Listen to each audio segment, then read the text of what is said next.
Hello friends, विवा food रेसिपीमध्ये आपले सगळ्यांचे मनापासून स्वागत। आज इथे आपण मस्त अशी रेसिपी घेऊन आलेलो आहोत।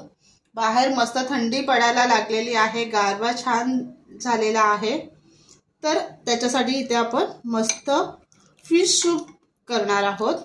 चिकन सूप तर आपण नेहमीच करतो, पण आज आपण असं वेगळी रेसिपी घेऊन आलेलो आहोत, फिश सूप। तर चला आपण ते बघूया कसं करायचं ते।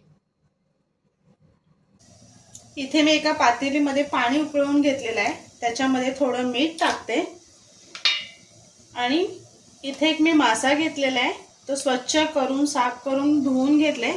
ते पाण्यामध्ये टाकून उकळवून आपल्याला ते शिजवून घ्यायचं आहे।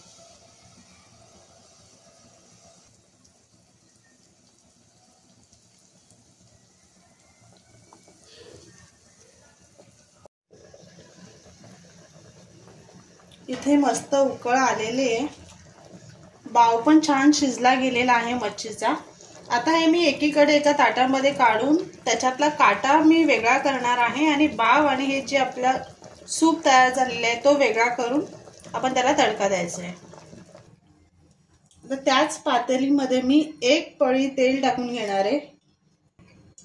आता ह्याच्यामध्ये मी 2 तेजपत्ता, दालचिनी, बारीक चिरून घेतलेली मिरची आणि बारीक चिरून घेतलेला लसूण टाकून घेणार आहे।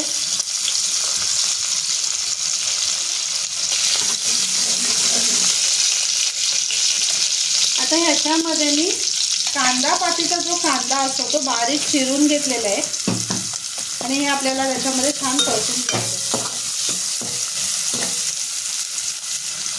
आता इथे आल्याची पेस्ट करून घेतलेली आहे मी, ती टाकून आपल्याला परतून घ्यायचं आहे। ह्याच्यामध्ये हळद टाकून घेते आणि काळी मिरी त्याची पावडर करून घेतलेली आहे ती टाकून घेतले आणि आपल्याला व्यवस्थित पुन्हा मिक्स करून घ्यायचं। आता ह्याच्यामध्ये जे मच्छी शिजवताना आपण जे पाणी घेतलेलं ते मच्छीचं पाणी टाकून आपल्याला एक मोठी उकळ काढून घ्यायची आहे। मस्त उकळ आलेली आहे, अशी गदगदून उकळ आले। इथे बघा, आता जी आपण मच्छी जो मासा शिजून घेतलेला होता त्याचा मी बाव काढून घेतलेला आहे। आता हे आपल्याला ह्याच्यामध्ये टाकून घ्यायचे।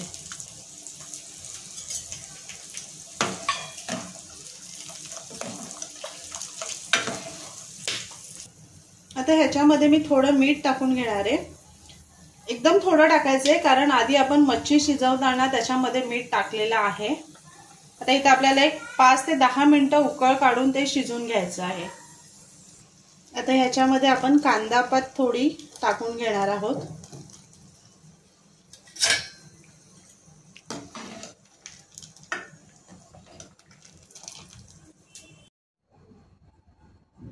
इथे बघा मस्त तयार झालेला आपला फिश सूप, हे बघा खूप मस्त आणि खूप टेस्टी झालेलं आहे।